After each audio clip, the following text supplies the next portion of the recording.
Hello, my name is Felipe Souza, and today I'm going to be talking to you guys about classical conditioning and its origins.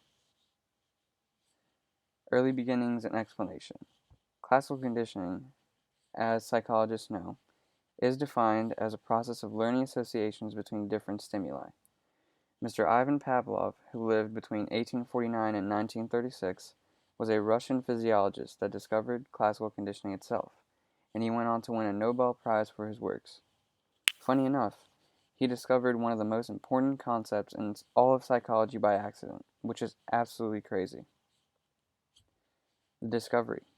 In order to get a dog to produce saliva, Pavlov put food on the dog's tongue. This was just his initial experiment. He did not know what was going to come from this and that he would develop a whole school of psychology based on this.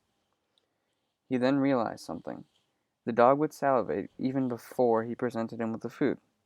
Just by hearing the sound of his footsteps when he was on the way to give him the food, the dog already began the process of salivation.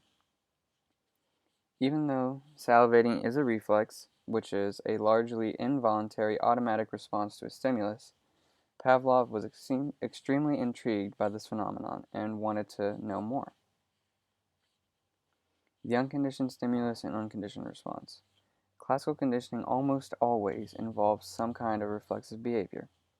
Remember, a reflex is a relatively simple, unlearned behavior, which is governed by the nervous system and that occurs automatically when the appropriate stimulus is presented to the subject.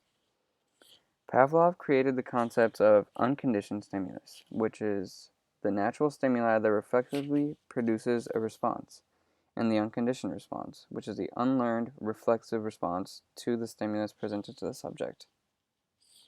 Now, conditioned stimulus and conditioned response. Pavlov also came up with these concepts in order to pair them up with the unconditioned stimulus and unconditioned response. The conditioned stimulus is a stimulus that is originally neutral, but comes to elicit a reflexive response from the subject. He called the dog's salivation to the sound of the bell the conditioned response, which is a learned reflexive response to a previously neutral stimulus. Extinction and spontaneous recovery.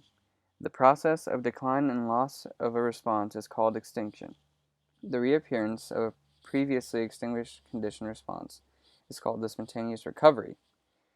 This happened when Pavlov ceased to present the conditioned stimulus to the dogs for a while, but then tried again in order to get the dogs to salivate, and the conditioned response once again returned. Classical conditioning by Watson.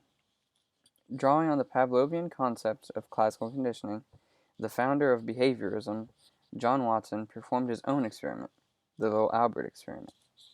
A baby was presented with a white rat, which was then considered the neutral stimulus, and showed no fear but nothing but happiness towards the rat.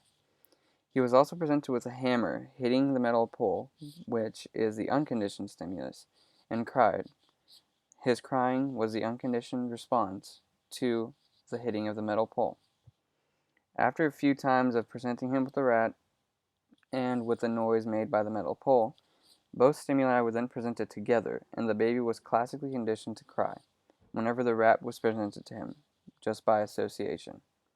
No one knows if little Albert has recovered at all from these experiments.